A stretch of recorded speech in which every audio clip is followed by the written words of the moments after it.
Thanks for tuning in to my 5 games in 5 minute review series where I talk you through the 5 mobile games I played last week, adding as much info about each one as possible, all in less than 1 minute per game. And just like last week, I've saved my personal favorite game of the week for last, so be sure to stick around for that. I'm NimbleThor, and now let's get to the games.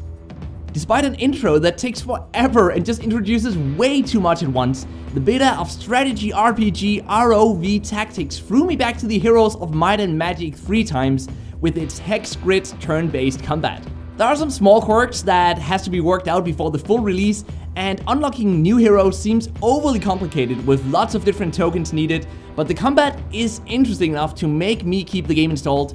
Monetization goes up to $100 and does allow us to unlock heroes faster, which makes the game a bit pay to win or pay to progress faster. But if you like sci-fi and turn-based, maybe check back on this game in a few months.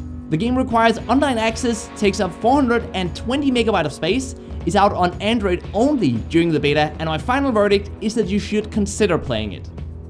Now, Badland Brawl is a real-time multiplayer physics-based strategy game by the original Badland Finnish developers. The best way to describe the core gameplay is as if Angry Birds and Clash Royale had a baby.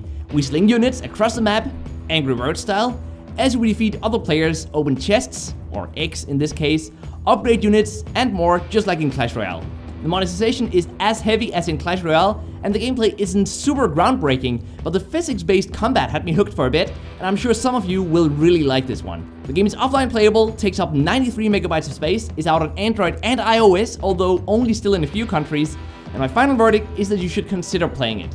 Heroes of Skyrealm is a visually appealing action gacha RPG that has us control 3 heroes at once, as we head into battle with a bunch of awesome skills in a variety of campaign levels, from typical action RPG levels to MOBA-like base defenders. I was hooked to this game for at least an hour every time I opened it up this week. My biggest concern is that everything is shard-based though, meaning we have to collect enough shards to unlock heroes, weapons, etc. This makes the game very grindy unless we pay to unlock heroes immediately. The campaign levels have an auto system as well that you can choose to use, but this feature is disabled in both boss battles and what I assume to be real-time multiplayer matches. But I couldn't find a match, so I can't confirm that even after many hours of playing it. An overall decent game that, although it would have been better with more relaxed monetization, is worth checking out if you want a gacha RPG with lots of content. The game requires you to be online, it takes up 1.28 gigabytes of space, is out on Android and iOS, and my final verdict is that you should consider playing it. Caravan War is a refreshing take on the tower defense genre where TD meets base builder. Unlike most city builders, however, we don't have to wait for buildings and troops to finish building. We do have to wait for troops to regenerate life, but we usually have more troops than we need, so waiting is kept at a minimum. The multiplayer aspect has us fight against the caravan the opponent player has set up as it travels through a TD-like area that we have to protect by setting up towers and deploying units. We acquire new units through chests, of which we get plenty for free, but additional chests can be acquired through in-app purchases, which is how the game monetizes. Overall, it's a fun mix between base building, resource management, and tower defense that feels more casual than, for example, Clash Royale in both monetization and gameplay. The game requires online access, takes up 310 megabytes of space, is out on Android and iOS, and my final verdict is that you should definitely play it. Boom Blaster is a mobile version of trajectory shooter browser game DD Tank. The 2 versus 2 real-time multiplayer matchmaking is quick, although we do fight bots for a long time, and the game has both casual, ranked, and free PvP game modes.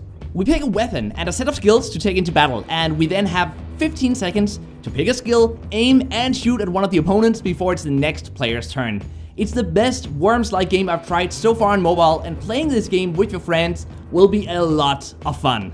Monetization focuses mostly on cosmetic items, but does allow us to acquire better weapons as well, which means there's a slight pay-to-win aspect to the game. However, as a play it with friends game, Boom Blaster is an easy recommendation, and it's my favorite game of the week. The game requires online access, takes up 540 megabytes of space, is out on Android and iOS, and my final verdict is that you should definitely play this game. Thanks for watching, let me know which game was your favorite, and until next time, just keep gaming, stay awesome, and I'll see you guys around.